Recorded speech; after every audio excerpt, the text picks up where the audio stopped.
today I would like to read you guys some stuff, okay? There's someone on YouTube that thinks that I'm full of beans, don't know what I'm talking about, I'm not a professional, you've probably been fired from every job. Well, unfortunately, I've been the employer my whole entire life. I've never been an employee. Um, but but anyways, he thinks that I'm full of shit on my yo, don't drive screws in at high speed with a drill because it will damage it. The difference between me and people like him is I went to school for my trade. I learned my trade in the field. I had to accumulate 4,000 hours of experience before doing the tests and exams. But I also had to attend school and show that I read and learned the knowledge in these books. And in these books is the science and physics behind the job. Now, if you are a person that's in the trades and you want to take it seriously and you want to be able to know that you're doing your job right and properly, I always tell people you don't have to take the course, you don't need to get the certificate, but read the damn books. You can get most of these books for free online because in these books are information that will contradict what you may have been taught in the field, and these contradictions could save your career or save a life. But anyways, this person thinks I am full of beans.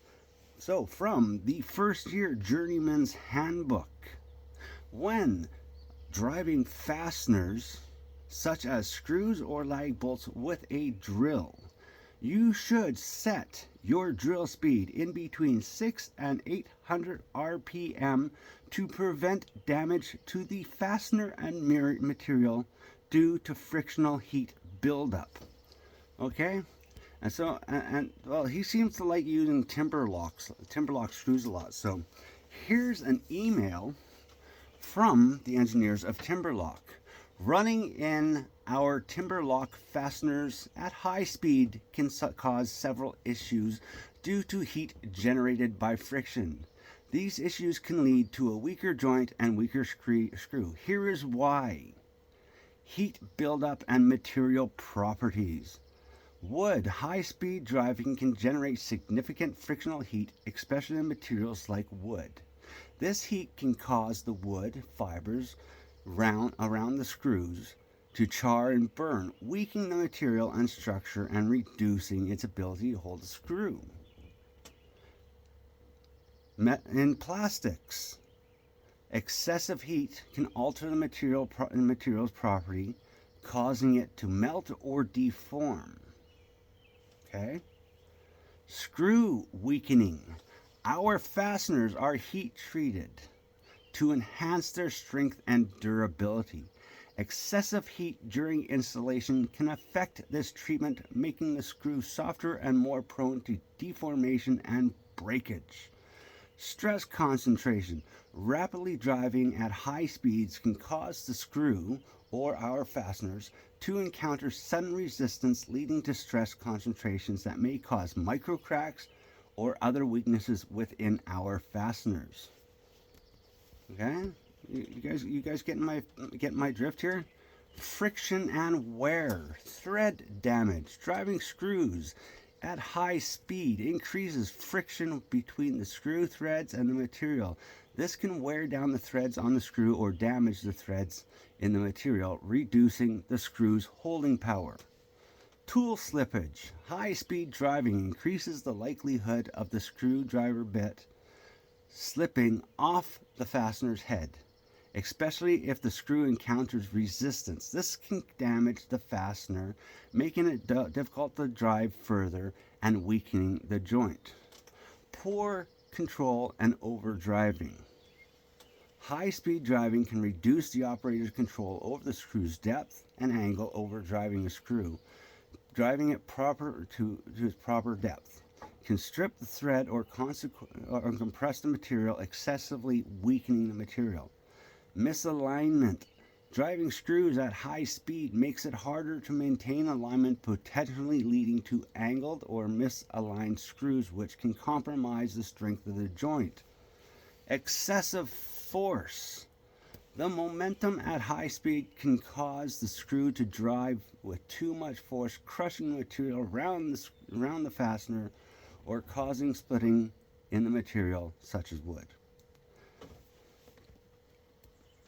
Recommendations to avoid these issues. Drive screws at a moderate speed of 600 to 800 RPMs, especially toward the end of the screwing process. Decelerate. Use pilot holes in harder, denser materials and where applicable. Use lubricant, if appropriate, for the material, such as plastics, to reduce friction and heat. Ensure that the screwdriver bit is properly seated in the screw to prevent slippage. Lastly, we recommend using an impact driver. Okay? And this is from Timberlux Engineers, okay? Why use an impact driver? He goes on. Torque and power. Impact drivers are specifically designed to deliver higher torque than regular drills. This higher torque makes it easier to drive long screws such as our Timberlock screws into dense materials without excessive effort or risk of stalling. Okay? Consistent torque. Impact drivers apply torque in rapid concentrated bursts. This means that even as resistance increases, the tool continues to drive the screw efficiently, in contrast to a drill might struggle and slow down or stall when encountering high resistance. Control and precision, reducing cam out. We all know about that. Better control. Efficiency. Has better efficiency. Less fatigue because it's lighter, it's smaller, and you can do it one-handed. You can install those fasteners one-handed with an impact because you don't actually have to push on an impact. You just have to keep it secure to the fastener's head. Okay, and it's lighter and smaller. So for prolonged use, when you're driving these screws day in, day out, man, you don't want to be hauling a big drill or heavy drill or a drill that you have to give resistance. And with these big Timberlock screws, you know. The little adjustment for your on your truck, that's not going to help you. So, and none of that maneuverability and tight spaces. Now there are small drills out there, but those small drills aren't going to drive these big fasteners. And this is all from the manufacturers of Timberlock screws. They're saying, do not drive our fasteners in at high speed, because it will damage our fasteners and it could damage the material and make it weaker. They're recommending that you use an impact to cut down fatigue on your body, increase accuracy, and keep a constant applied torque to that fastener, ensuring a proper joint. A drill is good for a lot of things when used properly. So if you're going to use a drill to install your fasteners, put it in the low speed setting. That's all I'm saying. You don't need to drive everything in at high speed. This is not a race.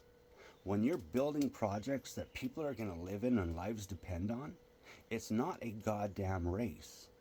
Okay? It's about doing it right and making sure that it's going to last. Okay? Like, people here on YouTube going, which drill's the better? Well, this one's so goddamn fast. Don't listen to them. It's not about speed. It's not a goddamn race when you're building a home. Like, brains, people. The science is out there, the physics is out there. But you got a lot of people out there that have either done one thing their whole entire life and they're set in the way that that's the right way. This is the only way, it's the right way, it's the way I do it. Well, that's what I say, so it's right. No. What I'm telling you is not what I just say. It's what almost every professional in the industry knows and does and practices. It's what the engineers know and do and design for. So don't listen to everything that you hear on the internet.